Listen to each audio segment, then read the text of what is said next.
Hi hello welcome to current news. Chiranjeevi గారు Telangana Gaddar film awards వేదిక మీద మాట్లాడినటువంటి మాటలకు ఒక వర్గం తెగ గోకేసుకుంటుంది.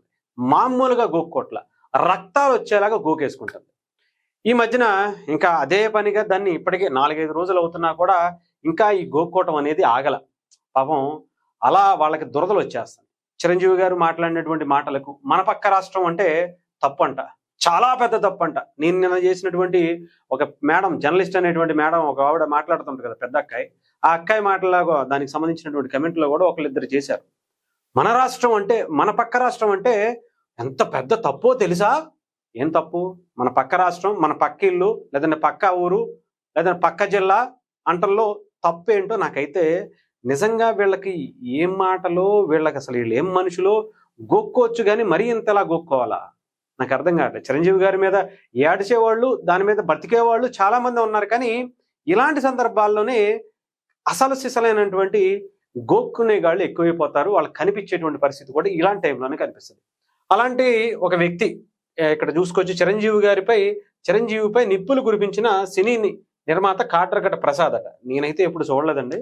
ఆయన సినీ నిర్మాతని నా తరానికి అయితే తెలియదు ఆయన. ఎందుకంటే చిరంజీవి గారు అయితే తెలుసు, మా తాతకి తెలుసు, మా తండ్రికి తెలుసు, నాకు తెలుసు, నా పిల్లలకు కూడా తెలుసు. అలాంటి వ్యక్తిత్వం సమాజంలో ఎంతో సేవ చేసినటువంటి వ్యక్తి కాబట్టి గుర్తుపెట్టుకుంటాం. ఓకేనా? ఇక ఆయన ఏదో మాట్లాడుతున్నారు, ఒకసారి ఇక్కడ మీరు చూసుకోవచ్చు. ఇదిగోండి, చంద్రబాబు అరెస్ట్ అయినప్పుడు చిరంజీవి ఎందుకని ఖండించలేదు? సినిమాకి సంబంధించినటువంటి శాఖలు మీ తమ్ముడు జనసేన దగ్గరే ఉంది కదా, నీకు తెలుసు కదా. నంది అవార్డుల గురించి మీ తమ్ముడికైనా ఫోన్ చేసి అడగలేకపోయావా? ఇలా పబ్లిక్ ఫంక్షన్ లో స్టేజ్ మీద చంద్రబాబుని విమర్శించడం అవసరమా? విమర్శించడం ఏంటండి? కాట్రగడ్డ ప్రసాద్ గారు ఒకసారి మీరు చెప్పండి.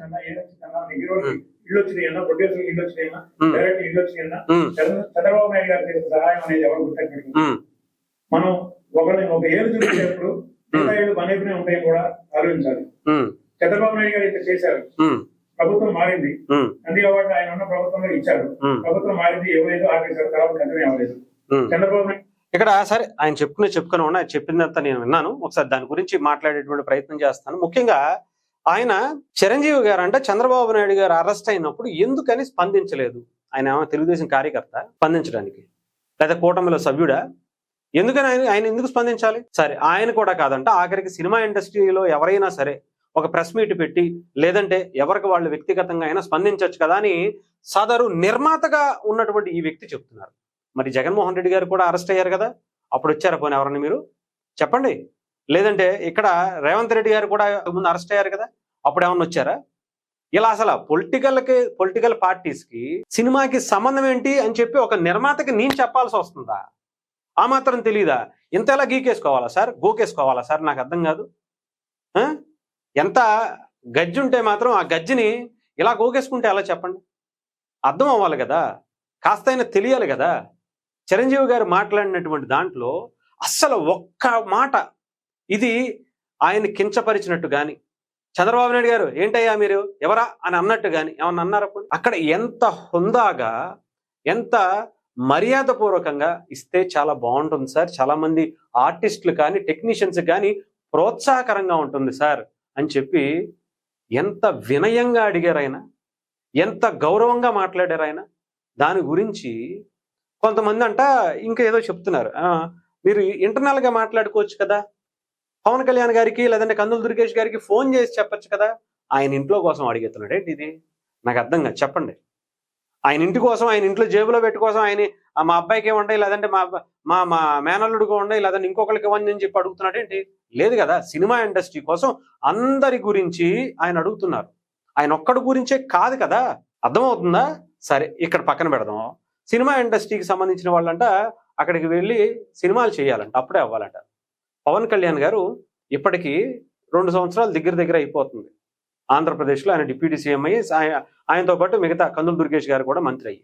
పవన్ కళ్యాణ్ గారి ఆ సినిమాకి సంబంధించి ఒక ఇష్యూ వచ్చినప్పుడు సినిమా ఇండస్ట్రీ అందరూ కలిసి రండి అయ్యా, ఎవరికి వాళ్ళు ఇండివిజువల్గా వచ్చి టికెట్ల గురించి ఎందుకు అడుగుతున్నారని ఆయన సినిమాకి వచ్చినప్పుడు కూడా ఆయన తిట్టి పంపించాడు. ఆయన మీరు అందరూ కలిసి రారా అని చెప్పారు. మరి అక్కడ ఉన్నటువంటి నిర్మాతలను అడగండి, అందరినీ కలిసి అడగండి.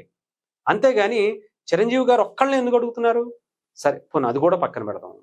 చిరంజీవి గారు వచ్చి సినిమా ఇండస్ట్రీకి సంబంధించినటువంటి ఒక వ్యక్తి వచ్చి చంద్రబాబు నాయుడు గారు అరెస్ట్ అయితే ఖండించాలంట, ప్రెస్ మీట్ పెట్టాలంట ప్రెస్ క్లబ్ లో. ఆయన చెప్తున్నారు, ఆయన ఫిలిం ఛాంబర్ దగ్గర కానీ అది కానీ ఆయన వచ్చి ప్రెస్ మీట్ పెట్టాలంట. మరి నాగార్జున గారు ఉన్నారు, లేదంటే బాలకృష్ణ గారు ఉన్నారు, చాలా మంది హీరోలు ఉన్నారు ఇక్కడ, మహేష్ బాబు గారు, ప్రభాస్ గారు, లేదంటే ఇంకొకళ్ళు వీళ్ళందరూ ఉన్నారు కదా.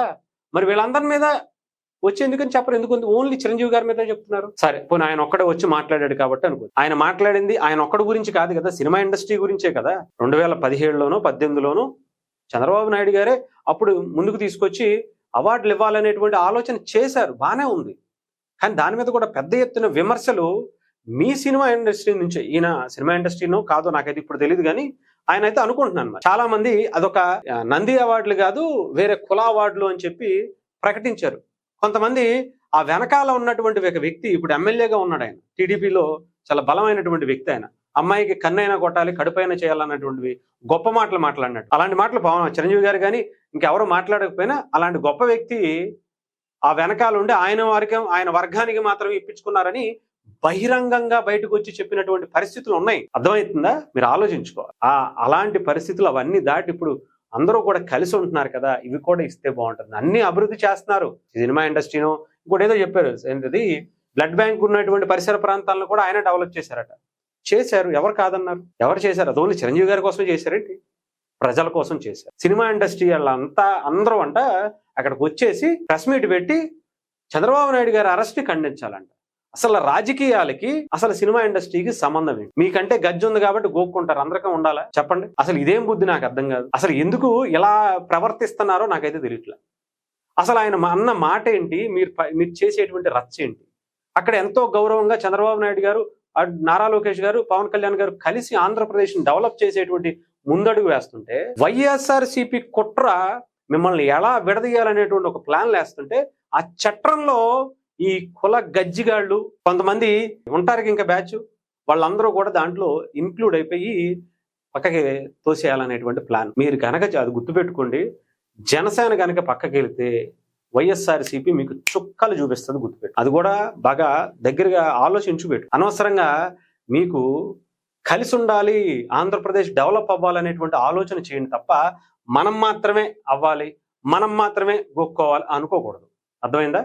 ఇదే చెప్తున్నా. ఇక నుంచి మీరు ఎప్పుడు ఆపుతారో అప్పటి వరకు నేను డైలీ మేమైతే వీడియోలు చేస్తూనే ఉంటాం. మీ గోక్కునేటువంటి ఆ గోకుడు తగ్గేంత వరకు మేము ట్రీట్మెంట్ ఇస్తానే ఉంటాం. ఎటువంటి సందేహం లేదు.